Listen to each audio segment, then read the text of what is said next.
just a couple of weeks, she's going to put on a Navy suit, a long red tie, and adopt the slogan, "Make America Great Again." I think that's what... But we're not going to let the American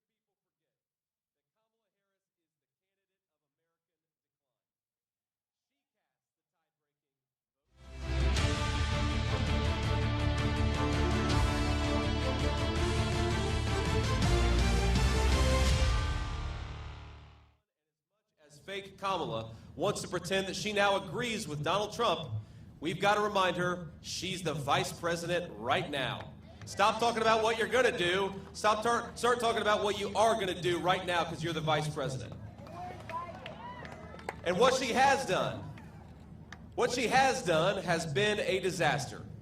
Now, I will confess that in some ways I have a soft heart, ladies and gentlemen. In some ways I feel bad for Kamala Harris. They don't. You don't. But I'm not sure that this is a woman who knows what she actually believes. She is, if you think about it, she's just a cog in the wheel of a very corrupt system. Now let's go back in time a few years and just remember the formula of Kamala Harris and her handlers and what it wrecked. Now step one was to ship all of our good manufacturing jobs to Mexico, to China, to far-flung corners all over the world. Remember, Kamala Harris supported the reauthorization of NAFTA, which has been terrible for the state of Michigan, the state of Ohio, and the state of Pennsylvania. Proud towns became ghost towns. Dignified American workers became dependent on the government, and families, including a lot of families like mine, fell apart under financial stress. Now that was step one. Did we ask for any of that? Now here's step two. Step two is open our border to millions of illegal immigrants. And into that void of joblessness, poured drugs and a lot of cheap labor.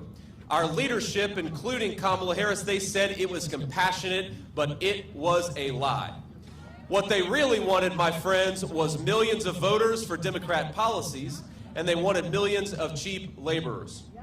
American wages went down, and our leaders learned they could ignore their own citizens in their quest for power. Now that was step two, and I asked, did we ask for that? Now the next step was a lot of stupid foreign policy. Our leaders couldn't deliver prosperity, but they could deliver war and conflict.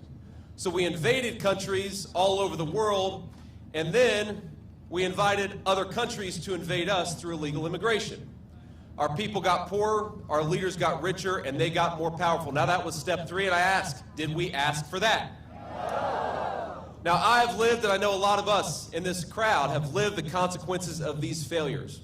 And I saw it very personally, my friends. My parents divorced. My family began to struggle. My mom, God love her, she found solace in the prescription pain pills that a lot of kids and a lot of adults were getting hooked on, and then eventually she moved on to some harder stuff. Now I will tell you that I thought I would lose my mom when I was a kid, and I prayed every single day that she would somehow find her way to a second chance. And I'm very proud, my friends, to tell you, not only did my mom find a second chance, but she's here with us today campaigning with me in the state of Michigan.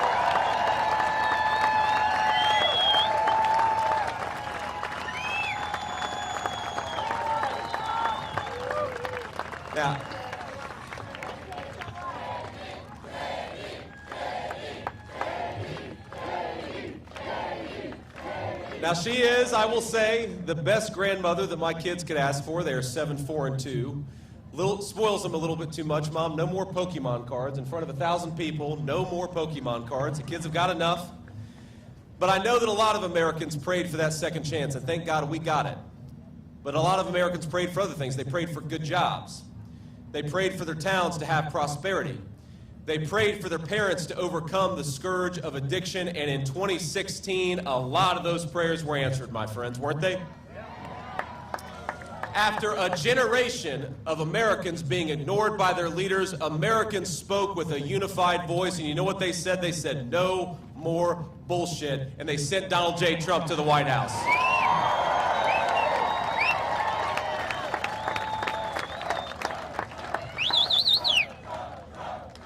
Now, the same people who screwed this country up for 30 years said President Donald Trump would fail. Remember that? And I remember I was myself, I didn't fully believe in the promises of Donald Trump. He persuaded me because he did such a good job. What happened next? Let's all remember. Gas was $2 a gallon. Housing was affordable for young and old alike. Wages were rising, and this word inflation, that's all people talk about now, it wasn't even an issue. We had broad prosperity for every American, rich and poor. Donald Trump stopped the stupid wars and stood up to the bad guys all over the world. He recognized what our failed leadership didn't, that weakness invites American boys and girls to wars that they shouldn't have to fight. American strength promotes peace, and we had a hell of a lot of peace when Donald J. Trump was the President of the United States.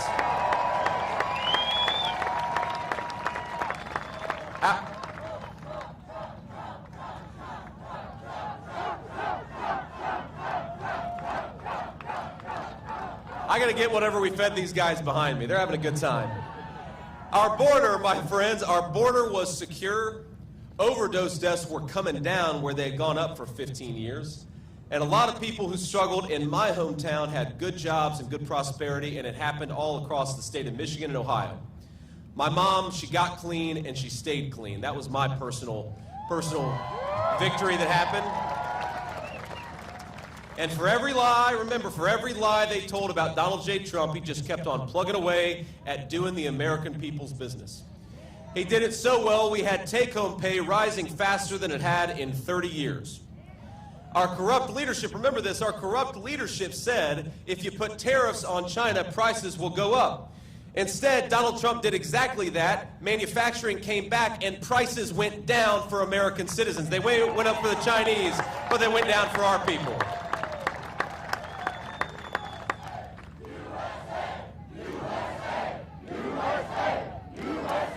Because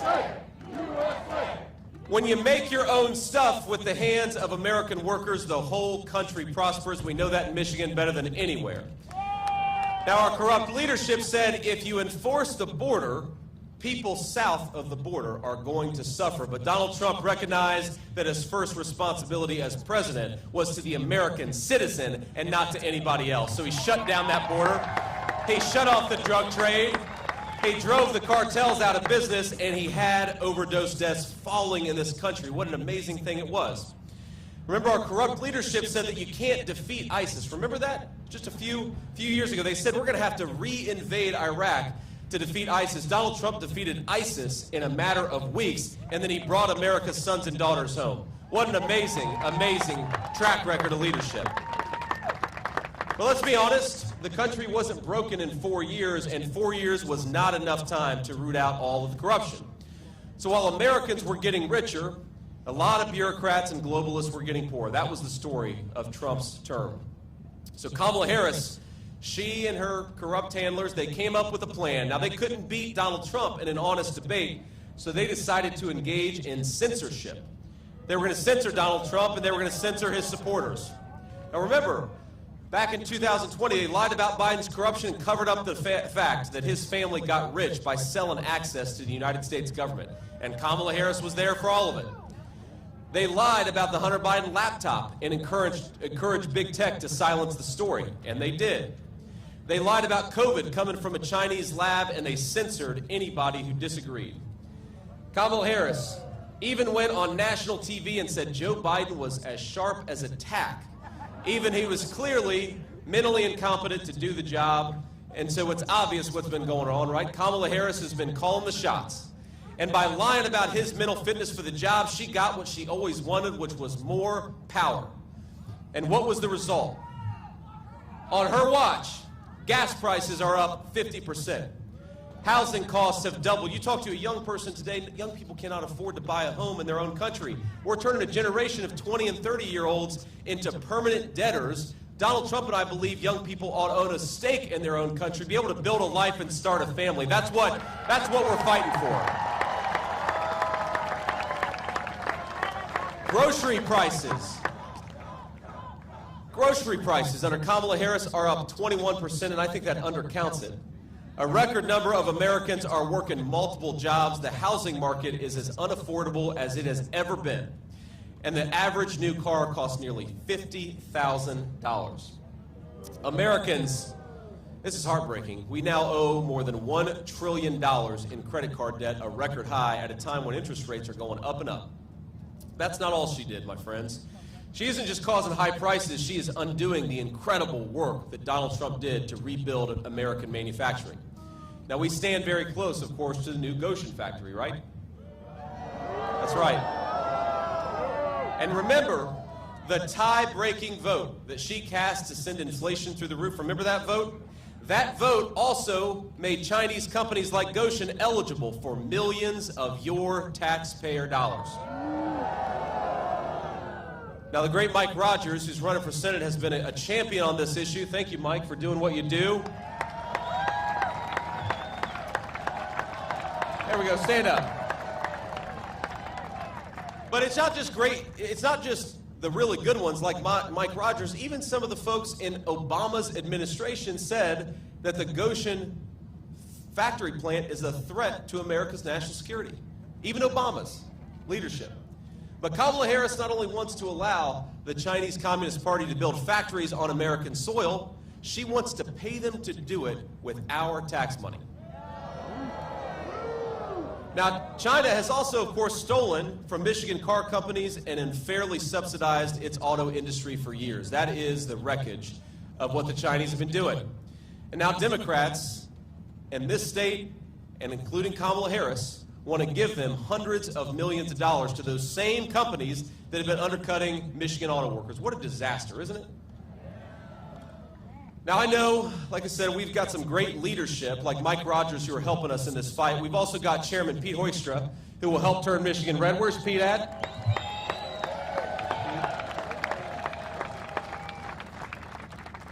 We've got the great Tudor Dixon. Where's Tudor at? I saw Tudor earlier. There's Tudor Dixon. Now, they all know firsthand that Democrats are helping China destroy and replace our auto industry from the inside out, and we're going to stop it. The Democrats are helping China, and it's not just in Gotion, okay? They're doing a lot more beyond that. In fact, just a few weeks ago, you probably saw this, Stellantis announced that it would lay off nearly 2,500 proud Michigan auto workers, making the iconic Ram 1500 Classic. Now that is the record of Kamala Harris shipping American jobs to China and paying them to do it with your tax dollars. And what did she talk about at her convention speech? I just saw that. Did you see Kamala's convention speech? Well, that was smart of you for not seeing it, but I'm in this business. I have to.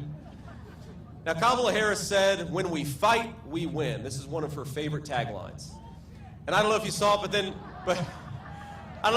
but then Tim Walz stood up and shouted, "And even when we don't fight." That's what Tim Walz said. Now, he lies about everything, of course. He calls me weird, but then he lies about how his kids were conceived. Who does that? That's just the weirdest thing I've ever seen. He said he served in combat, but the closest Tim Walz ever came to combat is when he let rioters burn Minneapolis to the ground and did absolutely nothing to stop it.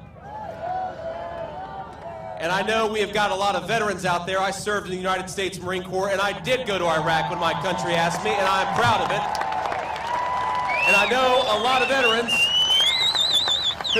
who take offense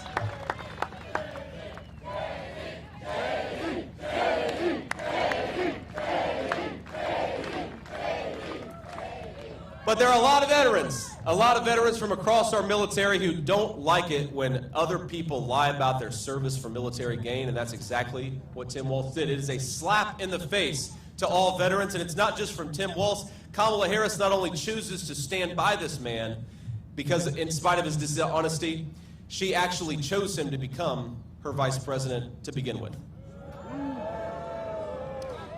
Now, while we're on the subject of their convention, she said something else at her convention. She said, and I don't know if you paid attention here, she said there are going to be extremely serious consequences for voting for Donald Trump.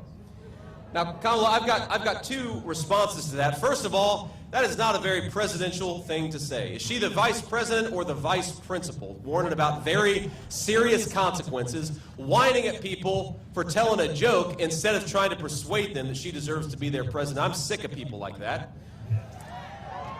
But second, it's the substance, because the extremely serious consequences, Kamala, have come from your leadership as Vice President of the United States. Americans can't afford groceries because of your leadership, Kamala. Young people can't afford homes because of the policies that you have enacted as Vice President.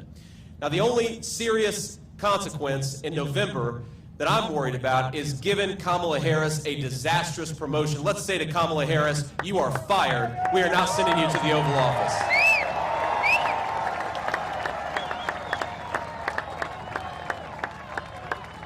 Now, my favorite line from Kamala is she says, if you elect her president, she is going to fix it all on day one. Well, Kamala, I hate to break it to you, but day one was 1,300 days ago. You've been vice president for 3.5 years. What the hell have you been doing during all that time? The message from this crowd and this state of Michigan is you had your chance, you failed, and we're not giving you a promotion. And Donald J. Trump is coming back to clean up your mess, Kamala Harris, and it's going to start right here in the state of Michigan.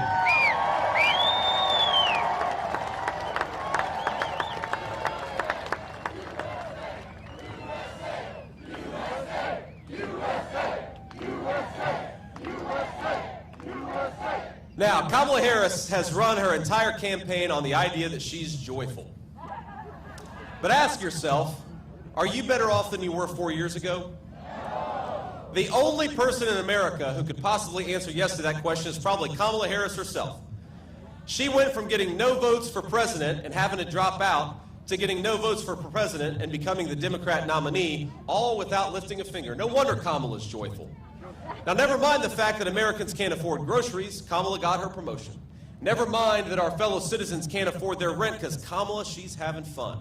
And never mind that Kamala Harris is on the cusp of running us into World War III. Kamala will laugh all the way to the bank while her donors get rich, and we know it's not going to be her family sacrificing to pick up the mess.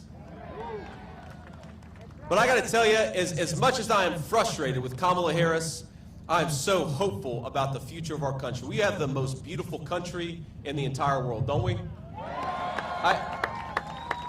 I've been flying around the country, I've been driving around the country, and you get a new perspective running to be the next vice president that I'm so grateful for. We've got natural resources all across this country that are the envy of the world, my friends. We just need better leadership. It is that simple. Better leadership, that's all we need to fix this country. So here's what we're going to do, and we'll offer a little contrast. Kamala Harris wants to open the border. On day one, Donald Trump is going to close the southern border, and his message to every illegal immigrant is pack your bags because you're going home.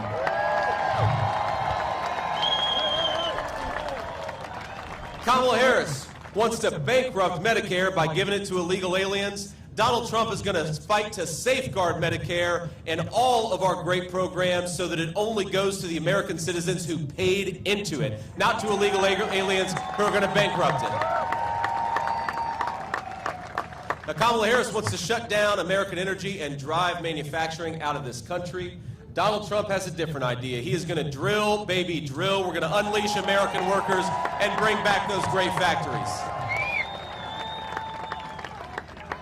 Kamala Harris wants to reward companies that ship American jobs overseas, and she wants to raise taxes on American workers. Donald Trump is going to cut taxes for American workers, cut taxes for the businesses that hire them, and raise the tariffs on the companies that are shipping jobs overseas. That's our promise, and that's exactly what Donald Trump's going to do. And so, while Donald Trump is the people's president and Kamala Harris is running on a fake joy, Donald Trump is going to offer something very, very different. He's going to offer a very real hope for the future of this country. Hope that we can reignite our economy and bring back prosperity. Hope that we can raise our kids in secure neighborhoods with safe borders. Hope that we can renew the patriotism that binds us together as one nation under God. My friends, the American dream right now, it probably seems a little out of reach to a lot of us. But in 69 days, we're going to save every single American dream. We're going to save this country for the citizens of this land, and we are going to lead, together with President Donald J. Trump, a great American comeback. So I want us to send a message. I want us to send a message. They can hear it all the way in San Francisco. They can hear it in Tim Walz's Minneapolis. They can hear it all across this country, that Michigan is going red. Michigan is leading the great American comeback, and Michigan is going to elect Donald J. Trump, the next president of the United States. God bless you all, and thank you for having me in this beautiful country. God bless you all.